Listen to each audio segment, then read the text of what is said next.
you miss the schedule, Google hasn't been trained to come back to your site frequently, so you've missed an opportunity to have your content indexed right away by Google.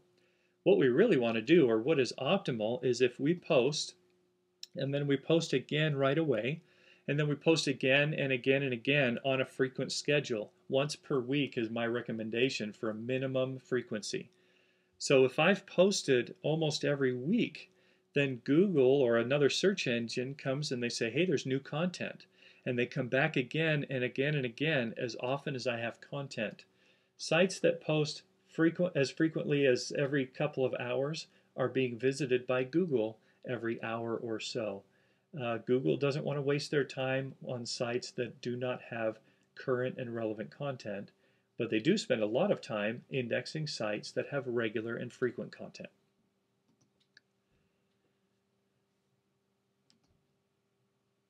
Let's look at the plan really quick. Start a blog, set up a WordPress blog. That's my recommendation. You can go get the software, or I'm sorry, you can go get a free blog at wordpress.com, or you can go get the software, the open source software, and download it free and install it on your own server from wordpress.org. Either way, WordPress is a fantastic system. I highly recommend it.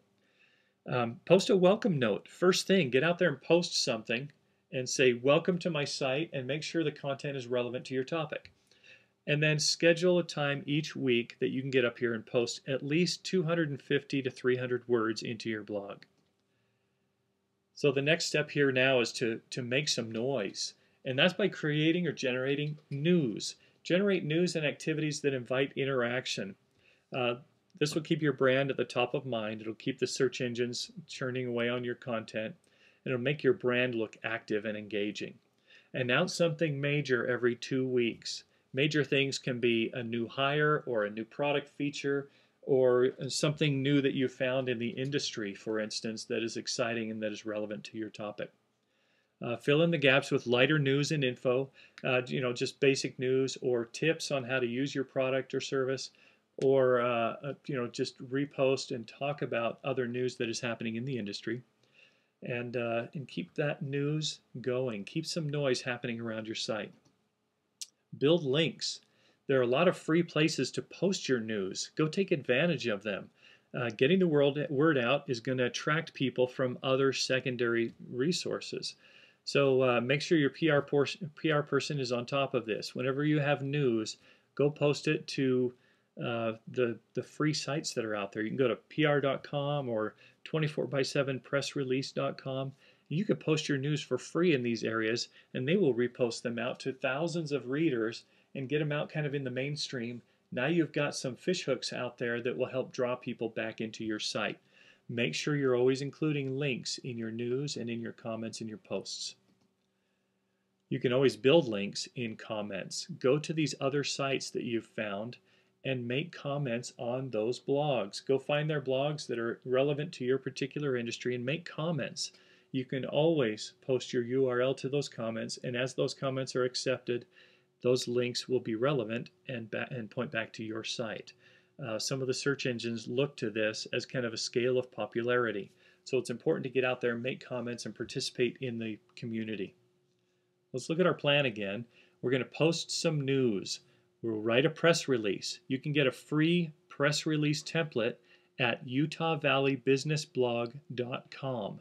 Go up there and look in the resources area. There is a Word document template that will help you build your own press release. Post it to 3 sites. If you're local to the Utah Valley area, post it to utahvalleybusinessblog.com. Post it to 24x7pressrelease.com and pr.com. Get it out there. And then mention that post in 3 comments on other blogs. That's part of our plan. Okay, let's look at some social bookmarking sites. The first I'll review with you is Delicious. Now, Delicious is a social bookmarking site that allows you to bookmark any web page out there and share it socially. Not a huge factor, but it can be a pretty neat way to help your SEO along. So anytime you post new news, go out and post it to Delicious and share it to your Delicious community. You've heard of Digg.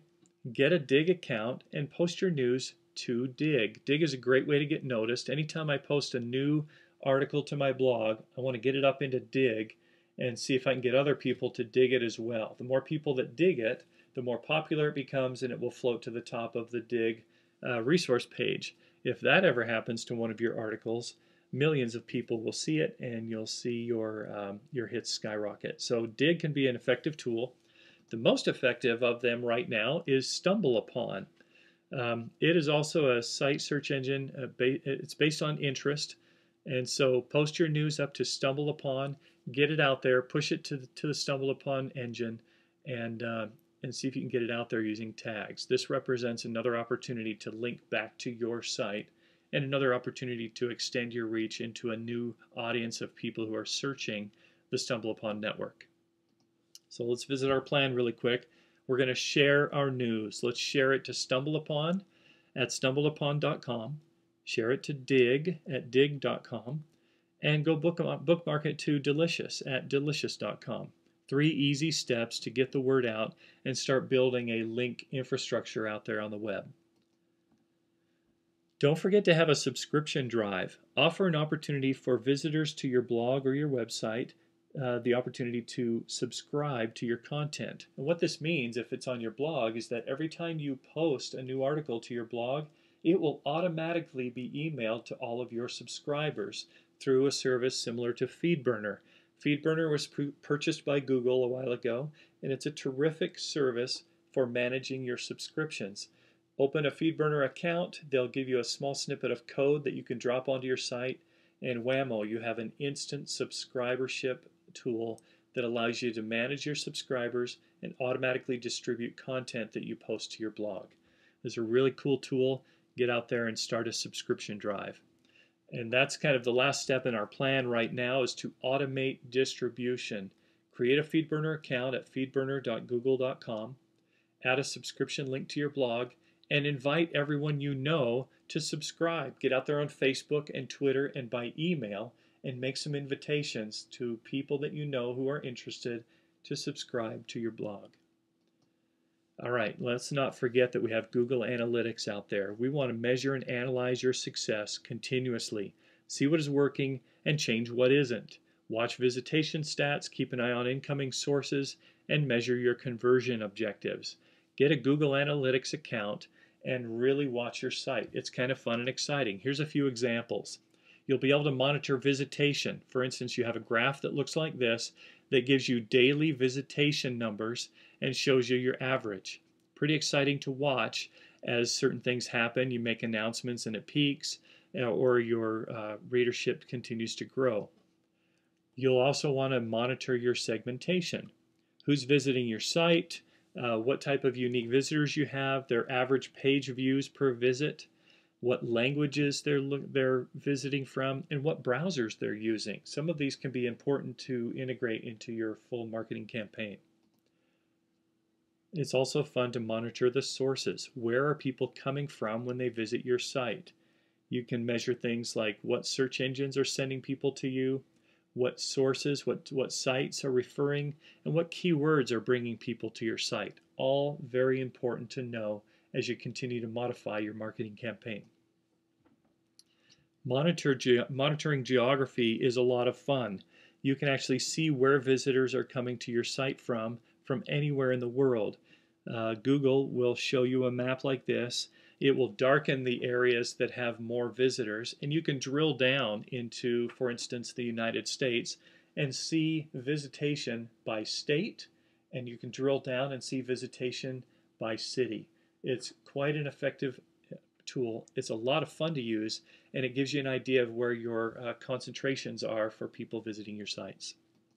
All right, so we're going to visit our plan one more time and add Analyze and Adjust. Start a Google Analytics account at google.com/analytics.